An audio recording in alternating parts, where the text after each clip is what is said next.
আজ আমি তুমি বলি আমার বাড়ি, আমার গাড়ি, আমার টাকা, আমার পয়সা সব আমার আমার আমার। আজরাইল যেদিন হাজির হয়ে যাবে দেখবা নিজের জামাটাও কিন্তু আর আমার থাকবে না। আমার জামা, আমার গেঞ্জিগুলো বেলেট দিয়ে কেটে কেটে রেখে দিবে তোমার আমার সন্তানেরা। আমার হাতের ঘড়িটা আরেকজনের হাতে দিয়া বলবে এটা আমার। আমার মোবাইলটা আর আমার থাকবে না, আরেকজনের মালিক হয়ে বলবে এটা আমার মোবাইল। আমাকে 3টা কাফনে পেঁচাইয়া ঘর থেকে বিদায় করে দিবে। অন্ধকার কবরে নিয়ে যাবে। কই ছেলে, কই মেয়ে, কই বাড়ি, কই টাকা, সব আমার থেকে আলাদা হয়ে গেল। 3 কাফনের বাসিন্দা বানায়া জানাজা পড়ায়া কবরের দেশে নিয়ে রাখবে।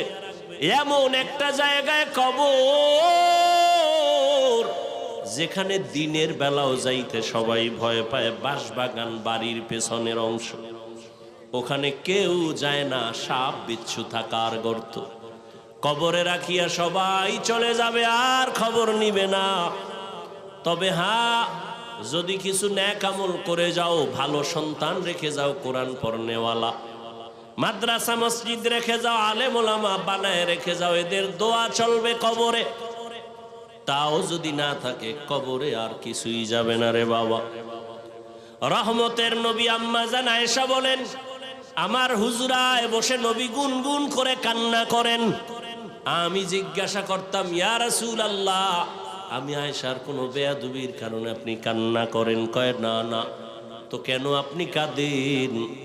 আম্মা জান আয়েশার জবাবে রহমতের নবী বলেন, হাসরের ময়দানের ভয়ঙ্কর হালাত আমার যখন মনে পড়ে চোখের পানি ধরে রাখতে পারি না রে আয়েশা। হাসরের ময়দানটা কত যে ভয়ঙ্কর, আমার উম্মতের কি হালাত হবে আয়েশা। আম্মা জান বলেন, কেমন হালাত? নবীজি বলেন, হাসরের ময়দানে নারী আর পুরুষগুলো উলঙ্গ, সবাই উঠবে। নারীরা উলঙ্গ, পুরুষেরা উলঙ্গ দাঁড়াবে। সূর্যটা মাথার উপরে নেমে আসবে। সূর্যের গরমে জমিনটা তামা হয়ে যাবে।